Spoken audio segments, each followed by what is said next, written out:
Welcome to our channel Tulapantula Ramamurthy world teacher. మన YouTube channel ఆదరిస్తున్నటువంటి మీ అందరికి కూడా శుభాకాంక్షలు, శుభాభినందనలు. ఇప్పుడు మనం జీవుడే దేవుడిగా మారినటువంటి ఒకని చరిత్ర చెప్పుకుంటూ ఉన్నాం. చాలా విచిత్రమైనటువంటి చరిత్ర. ఒకసారి అందరూ కూడా జాగ్రత్తగా వినండి.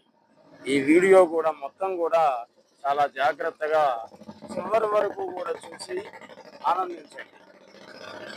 ఒక ఊర్లో ఒక పిల్లవాడు జన్మించాడు. పాపం ఆ పిల్లవాడు పుట్టగానే తల్లి చనిపోయింది. తల్లి చనిపోయినటువంటి ఒక గంటలోనే తండ్రి కూడా చనిపోయాడు. పిల్లవాడు నేల మీద పడి గుక్కబట్టి ఏడుస్తున్నాడు. బంధువులు, స్నేహితులు అందరూ వచ్చారు. కానీ ఒక్కరు కూడా ఆ పిల్లవాడిని ఓదార్చలే. చిట్ట చివరికి వాళ్ళ బంధువులే, కొంతమంది జ్యోతిష్కులు ఉన్నారు వాళ్ళల్లో, వాళ్ళు ఏమన్నారంటే, ఈ పిల్లవాడు తండ్రి గండం తల్లి గండంతో పుట్టాడు కాబట్టి వీడు మన ఊర్లో ఉన్నట్లయితే మనందరికీ కూడా ప్రమాదకరం. చూడండి ఏమన్నారో చూడండి, ప్రమాదకరం.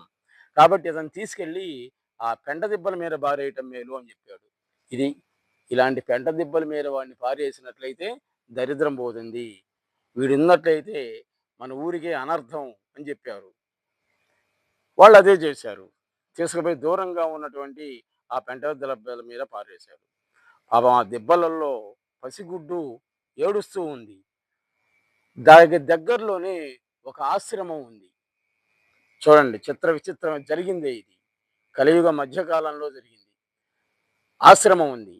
ఆ ఆశ్రమంలో ఉండేటువంటి ఆ గురువు గారి యొక్క శిష్యులు సమిధలు, దర్భలు కోసం హోమాలు చేయడానికని అక్కడికి వచ్చారు. ఆ దెబ్బలో పడి శిశువు యొక్క ఏడుపుని విన్నారన్నమాట వాళ్ళు. వెంటనే గురువు గారికి వెళ్ళి చెప్పారు. సరే అతన్ని తీసుకురారా అన్నాడు. తీసుకెళ్ళాడు. తీసుకెళ్ళిన తర్వాత అతని యొక్క చూడండి, ఆ కాలంలో గురువులు అట్టుండేవాళ్ళు, మహర్షులు. దివ్యశక్తిని చూసి చెప్పాడు, రాబోయేటువంటి కాలంలో ఇతడు చాలా గొప్ప పండితుడు, మహానుభావుడు, సాక్షాత్ శ్రీరాముడే అని చెప్పాడనమాట. సరే వాళ్ళు పెంచుకున్నారు ఆ పిల్లవాడిని. పిల్లవాడికి ఒక 4-5 సంవత్సరాలు రాగానే, చూడండి, ఎవరూ కూడా పేరు కూడా పెట్టలేరు పిల్లవాడికి. 4-5 సంవత్సరాలు రాగానే ఏం చేశారంటే వాడిని తీసుకుపోయి పెంచుతూ ఉన్నారు. అక్కడ ఎవరు పేరు కూడా పెట్టలే. అక్కడ తులసి వనం ఉంది. ఇలాంటి తులసి చెట్టు అన్నమాట, తులసి వనం. ప్రతిరోజు కూడా ఆ పిల్లవాడు ఏం చేశాడు, తులసి వనం, తులసి మాత చుట్టూ కూడా తిరుగుతూ నీళ్లు పోస్తూ ఉండేటువంటి వాడు, ప్రదక్షిణలు చేస్తూ ఉండేటువంటి వాడు. ఇంకా అతని గురువు అన్నాడు, ఒరే ఇంతవరకు నీకు పేరెవరు పెట్టలే, పుట్టగానే తల్లిదండ్రులను కోల్పోయావు, ఎవరో తెలియదు, కాబట్టి ఇప్పటి నుంచి నీ పేరు తులసీదాస్. చూడండి, తులసీదాస్ నీ పేరు అన్నాడు. చివరికి ఆయన పేరు అదే శాశ్వతం అయిపోయింది అనమాట. సరే, ఈ తులసీదాస్ పెద్దవాడయ్యాడు. తపశ్శక్తి ద్వారా ఎన్నో దైవశక్తులు సాధించాడు, పాండిత్యాన్ని సాధించాడు, మహాపండితుడయ్యాడు. ఈ కాలంలో అయినట్లయితే సౌందర్యం, ధనం కావాలి వివాహానికి. ఆ కాలం అది కాదనమాట. అప్పుడు విద్య అనేటువంటిది ప్రధానమైనటువంటిది, దైవశక్తి అనేటువంటిది ప్రధానమైనటువంటిది. అది చూశారనమాట. ఒక కోటీశ్వరుడు తన బిడ్డను తీసుకొచ్చి ఈ తులసీదాస్కి ఇచ్చి వివాహం చేశాడు. ఇది జరిగిందే, వీడియో మొత్తం జాగ్రత్తగా చూడండి. తులసీదాస్కి వివాహం చేశాడు. వాడు బాగా ధనవంతులు అన్నమాట వాళ్ళు. ఈమె మంచి అందగత్య, అపరూప సౌందర్యవతి, పైగా ధనవతి, విద్యావతి. వివాహం అయిపోయింది. వివాహం అయిపోయిన తర్వాత ఏం జరిగిందయ్యా అంటే, ఇంకా అక్కడి నుంచి జరిగిందనమాట అసలు విషయం. లైఫ్ టర్న్ అయింది. వీళ్ళ ఇంటికి వచ్చి బాగా ధనం వచ్చింది కదా, అత్తగారి ఆస్తి మొత్తం కూడా వచ్చిందనమాట. అప్పటి నుంచి వాళ్ళు ఏం చేశారు, ఇంకా వాళ్ళ ఇంటికి ఎన్ని వేల మంది ప్రజలు వచ్చినప్పటికి కూడా అన్నదానం చేసేటువంటి వాళ్ళు. ఆ విధంగా మొత్తం కూడా కరిగిపోయింది. ఖర్చు చేస్తూ ఉన్నట్లయితే కొండ కొండ గుహ కూడా కరిగిపోతూ ఉండే, రాయి కూడా. అదేవిధంగా మొత్తం కూడా కరిగిపోయింది ఆస్తి మొత్తం. పాపం ఒకరోజు 10 మంది వచ్చారు చివరిలో భోజనానికి. చాలా బాధపడ్డారు తులసీదాసు, తులసీదాసు భార్య. ఏం చేయాలో అర్థం కావట్లే. ఇంట్లో బియ్యం, కందిపప్పు ఏమీ లేవన్నమాట. సరే అనుకోని అక్కడ ఒక మార్వాడి వాళ్ళు ఉన్నారు. చూడండి. ఆ మార్వాడి దగ్గరికెళ్ళింది పాపం ఆమె. వెళ్ళి, "అయ్యా ఇది పరిస్థితి. ఒక 10 మంది భోజనానికొచ్చారు మా ఇంటికి. కాబట్టి వాళ్ళకి భోజనం పెట్టాలి. తర్వాత నీ డబ్బులు నీకిస్తాం." అప్పుగా ఇవ్వమందనమాట. వాడేం చేశాడు, ఈమె అపురూప సౌందర్యవతి. ఈ సౌందర్యానికి ముగ్ధుడైపోయాడు. ఏ విధంగా అయినా గాని ఆ తులసీదాస్ భార్యని, ఆమె పేరో ఏదో ఉందండి గుర్తు రావట్లే, పొందాలి అనుకున్నాడనమాట ఆ దుర్మార్గుడు. లోపల ఒకటి, బయట ఒకటి. అమ్మా నీకు కావాల్సినటువంటి ధనాన్నిస్తా. సరుకులు ఎంత కావాలో అదంతా కూడా నీకు ఇస్తా. కానీ రేపు సాయంత్రానికి నువ్వు నా ఇంటికి రావాలి ఒంటరిగా అన్నాడు. చూడండి ఎంత విచిత్రమైనటువంటి దుర్మార్గుడు. ఆమె ఏం చేయాలో అర్థం కావట్లే. సాక్షాత్ శ్రీరామచంద్రుడే ఆమె నోటితోటి అనిపించాడనమాట. సరే ఇస్తానన్నాడు. ఇస్తానని చెప్పి వస్తానని మాటిచ్చింది.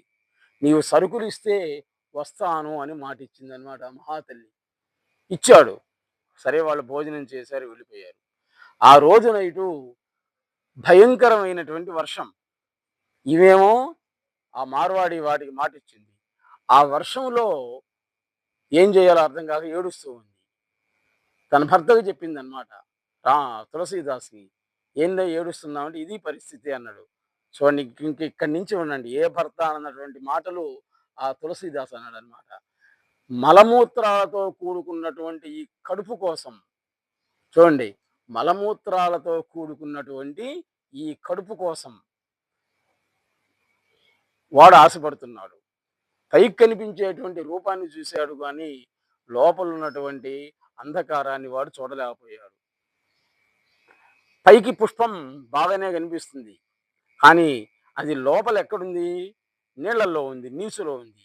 కాబట్టి వాడు మలమూత్రాలతో ఉన్నటువంటి నీ శరీరాన్ని కోరాడు. పైగా నీవు వాడికి మాటిచ్చావు. ఒక్కసారి మాటిచ్చిన తర్వాత తప్పటం అనేటువంటిది మన వంశంలో లేదు. పోవాల్సిందే అన్నాడనమాట. తప్పదు. ఏది జరుగుతుందో అది జరుగుతుందన్నాడు. ఇద్దరు రామభక్తులే, శ్రీరామ భక్తులే అన్నమాట. భయంకరమైనటువంటి జోరు వాన.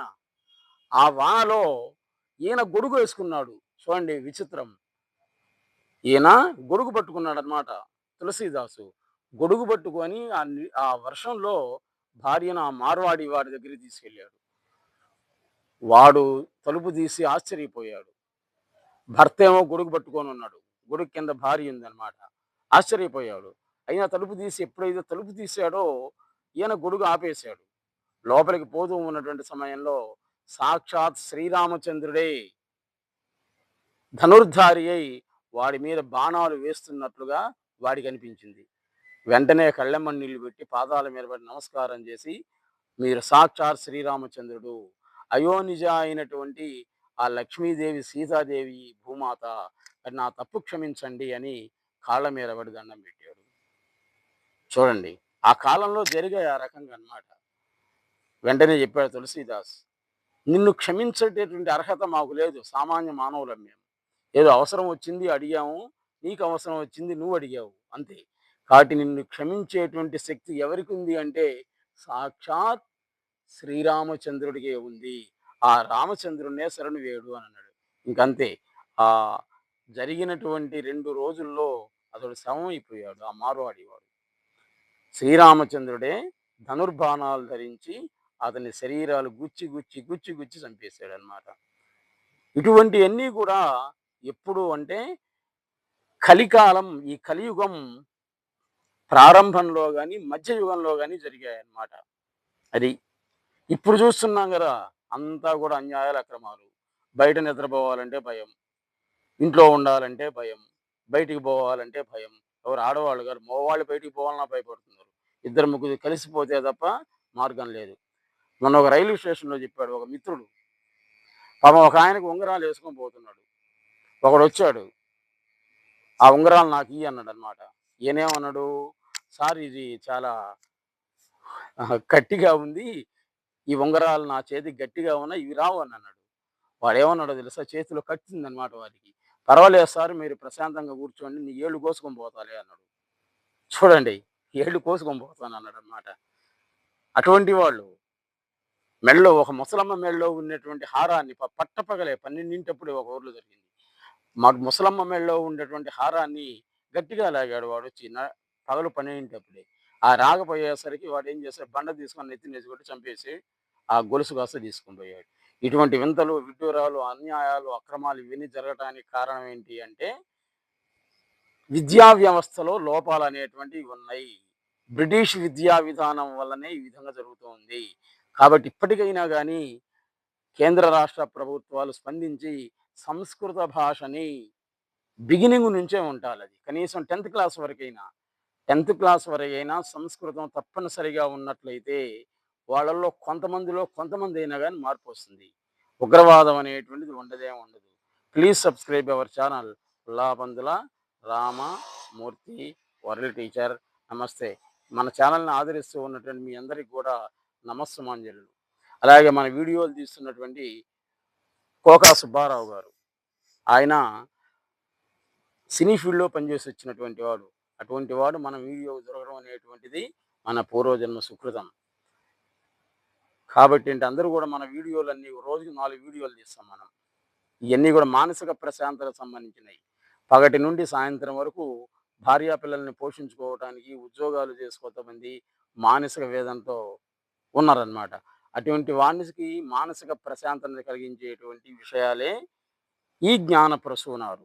కాబట్టి వీటిని మీరు ఉదయాన్న 6 గానీ, సాయంత్రం పూట అన్నం తిన్న తర్వాత టీవీలు కట్టేసి అప్పుడు గానీ చూడండి. మీలో తప్పనిసరిగా మార్పు అనేటువంటిది వస్తుంది. పైగా శారీరక, మానసిక రోగాలనేటువంటివి ఉండవు. అటువంటి మహాత్ముల గురించి తెలుసుకుంటే చాలు ఉండవు. నేను ఈ విధంగా చెప్పటము నా అదృష్టం. ఈ గురువుగారి ఆజ్ఞ. ఇలళ్ళమూడి అమ్మవారి దగ్గర చదువుకోవటం నా అదృష్టం. అలాగే సద్గురు సుబ్రహ్మణ్యం గారి దగ్గరికెళ్ళి ఆయనతో 10 నిమిషాలు మాట్లాడిన తర్వాత నాకేర్పడింది. ఈ విధంగా ప్రజలకు ఏదో రకమైనటువంటి సేవ చేయాలి అనేటువంటిది ఏర్పడింది. ఎందుకంటే ఎవడు ఎప్పుడు ఎగిరిపోతాడో తెలియదు. ఎప్పుడు పోతాడో తెలియదు. అనుకుంటారు కదా అందరూ పలానా రామ్మూర్తి ఈ విధంగా చెప్పేటువంటి వాడని. అది ప్రధానమైనటువంటి ఉద్దేశం. కాబట్టి మన ఛానల్‌ని ఆదరిస్తూ ఉన్నటువంటి మీ అందరికి కూడా నమస్సుమాంజల్ని తెలియజేస్తూ ఉన్నారు. మీరు సమర్పించేటువంటి ఈ ధనాన్ని ఇంకిప్పటి నుంచి సద్గురు సుబ్రహ్మణ్యం గారు అత్యాశ్రమానికి జిల్లెలమూడి అమ్మవారి యొక్క అందరింటికి అక్కడ ఎప్పుడు కూడా భోజనాలు జరుగుతూనే ఉంటాయి. వాటికి పంపించడం అనేటువంటి జరుగుతుంది. Please subscribe our channel Ullapantula Ramamurthy world teacher. నమస్తే.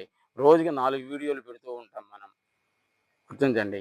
ఏ టైంలో అంటే 10 నుండి 11 వరకు. ఇప్పుడు సాయంత్రం పూట 10 నుండి 11 వరకు. ఉదయాన్నే మీకు చేరతాయన్నమాట. అందుకే ఉదయాన్న 6:30 గానీ, సాయంత్రం పూట అన్నం తిన్న తర్వాత నిద్రించేటప్పుడు గానీ చూసి మానసిక ప్రశాంతతను పొందండి. మీకు ఎంత డబ్బున్నా, ఆరోగ్యం ఉందా, చదువున్నా, మందం ఉన్నా, అందం ఉన్నా గానీ మానసిక ప్రశాంతత లేకపోతే జీవచ్ఛవాలే అందరం. ఏమనుకోవద్దు. కాబట్టి మానసిక ప్రశాంతతను పొందేటువంటివే మన వీడియోలు. Please subscribe